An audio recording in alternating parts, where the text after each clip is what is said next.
muscles and joints shift and jostle. The heart's pounding rhythm speeds up.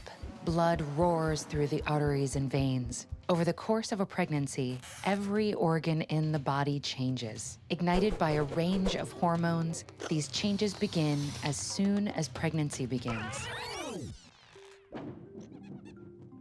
Just days after fertilization, the embryo implants in the lining of the uterus. Because its DNA doesn't exactly match the mother's, the immune system should theoretically recognize it as an invader, attack and destroy it, like it would bacteria or other harmful microbes. That's the challenge. The mother's immune system needs to protect both her and the fetus, but can't act as it usually does. What happens is not as simple as decreasing the immune response. Instead, it's a complex interaction we're just beginning to understand, involving many different types of immune cells, some of which seem to protect the fetus from attack by other immune cells.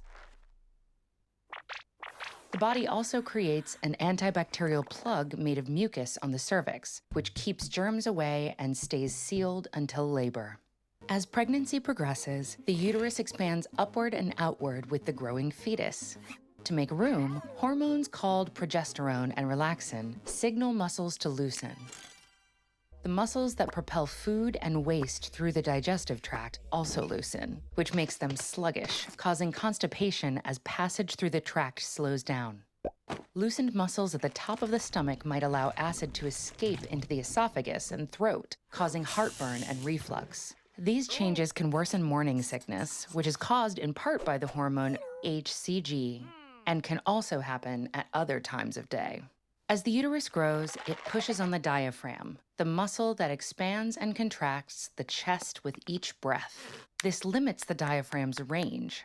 To compensate, the hormone progesterone acts as a respiratory stimulant, making the pregnant woman breathe faster so both she and the baby can both get enough oxygen with less lung capacity. This all may leave the pregnant woman feeling short of breath. Meanwhile, the kidneys make more erythropoietin, a hormone that increases red blood cell production. The kidneys also keep extra water and salt rather than filtering it out into urine to build up the volume of the blood. A pregnant woman's blood volume increases by 50% or more, but it's also a bit diluted because it only has 25% more red blood cells. Usually, the body makes blood cells using iron from our food, but during pregnancy, the fetus is also building its own blood supply from nutrients in the mother's food, leaving less iron and other nutrients for the mother. The heart has to work extra hard to pump all this blood through the body and placenta. A pregnant woman's heart rate increases, but we don't fully understand how blood pressure changes in a healthy pregnancy, an important area of research, because some of the most serious complications are related to the heart and blood pressure. The expanding uterus may press on veins, causing fluid buildup in the legs and feet. If it presses on a large vein called the inferior vena cava, it might interfere with blood returning to the heart, causing a dizzying drop in blood pressure after standing for too long.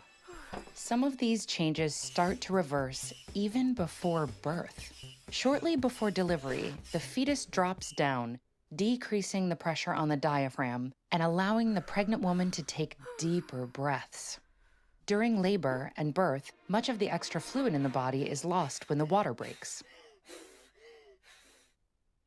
The uterus shrinks back down in the weeks after birth. Like the rest of the body, pregnancy affects the brain, but its effects here are some of the least understood.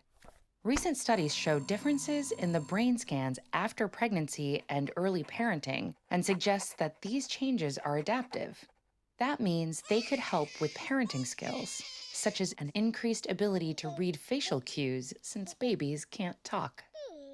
The lack of information about pregnancy's effects on the brain highlights a general truth.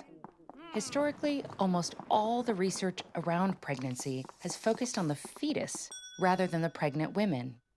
Experiences of pregnancy vary widely, both within the range of healthy pregnancies and due to complicating health conditions. New research will help us understand why and develop effective treatments where necessary.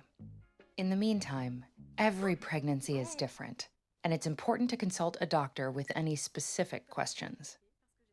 Today, we're turning an exciting corner as more research is devoted to the astounding biology of pregnancy.